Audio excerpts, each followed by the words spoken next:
Hi guys, it's Ali from Ali MacTube. Sorry about my hands, they're sticky. So, yeah. I got corn syrup all over my hands.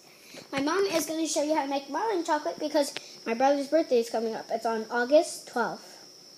And for the next video you're going to see is to trim the cake. And yes, right? All the other stuff. Yep.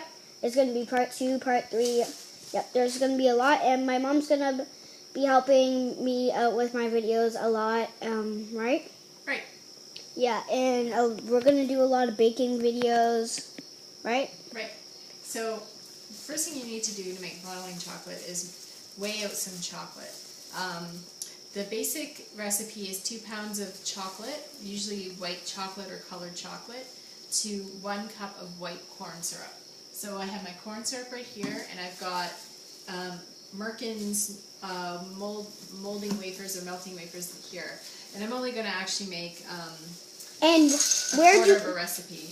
Where do we get this? At Buck Barn. And we could also get it at Michael's because I saw it at Michael's in the cake section. Yep. Okay, so I have my chocolate here, and we're going to pop it in the microwave, but we have to be very careful we don't burn the chocolate. And that would be bad. So we're going to put it in for 30-second intervals on 70% power. And while we do that, we're going to measure out our corn syrup. So remember, the ratio again is 2 pounds of chocolate to 1 cup of corn syrup. But because I'm not doing a full recipe, I'm going to just do half a cup? Amount.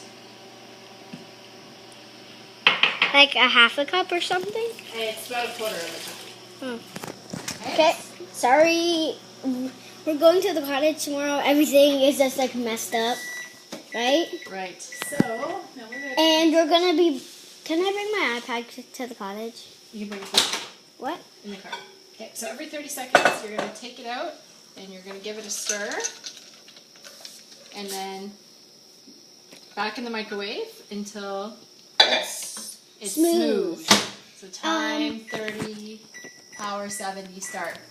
And we're gonna do some tours on the cottage and stuff, right? Sometime when we're at the cottage. We're only there for like a week. Like 2 days. Yeah, that's a weekend, 2 days. And it's gonna be really fun. There's a giant lake, and we can play fetch with our dog, and we can videotape that because he loves going in the water. Even if you threw anything in there, he would go get it.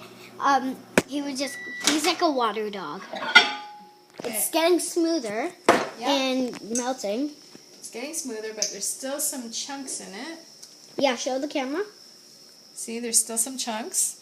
Yeah, but we have to make it really smooth to make the dough.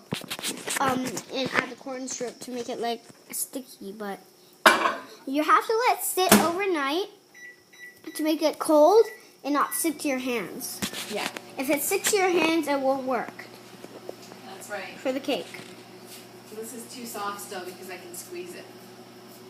Yep. It doesn't always take overnight, but if you're unsure, just leave it overnight. Yeah. Yeah, if you have a dog or a cat or a hamster or like a pet that likes to munch stuff, put it up high. That's right. If they sleep downstairs or if they're in a cage and they can't escape. Yeah. Okay, This one so sleeps up in my this is the way room. it's supposed to look. My dog sleeps up in my room. He's weird. Okay, so Then- the next thing we're going to do is we got to heat up the corn syrup a little bit. For how many seconds? We're going to heat it up for 10 seconds on 70% power. My dog's going right there. Right, Mama? Mm-hmm. Rebby. Our dog's name is Rebel, but he isn't actually a big rebel, but sometimes he's a pain in the behind. Okay, so now we're going to just pour the corn syrup in. And it sticks to your hands. It's like real syrup. I have it all over my hands. I don't care. It's just bugging me. And then you just start mixing it, and as you mix it, It'll get thicker and form a dough like the other ones over there. Now this is kind of where it starts to look a little scary because you think the chocolate is starting to separate, but the key is that you want to just get all that corn syrup combined, and then you stop mixing it and you pour it out onto some saran wrap. Yeah, you can make anything out of this if you're a caker. So that is combined good enough for now. If you're a caker and you like to do designs on cakes and you like to model stuff, you could use this to model stuff on cakes. It's really easy to use. I used it before with my mom. It's really fun to use. When it cools off and overnight and not sticky, it's really fun. Yeah, so then we're just going to scrape this out onto a piece of saran wrap. which I'm And doing here. let it cool until it's like the other ones and combined and like fine to model with. Hey, Rebel, are you trying to scratch it in the camera? So now what we're going to do after The chocolate's made. the chocolate's made is we're going to break off little pieces and we're going to knead it until it's nice and smooth. And we're going to do that for all of the colors, and then and you just need to store it in a airtight container. Or a plastic bag that's Or- airtight. Yep, and you can either leave it on the counter if you're going to use it, relatively soon, or if you're not, you can store it in your freezer to keep it for longer. Thanks for watching, and please subscribe and watch my other videos. Bye.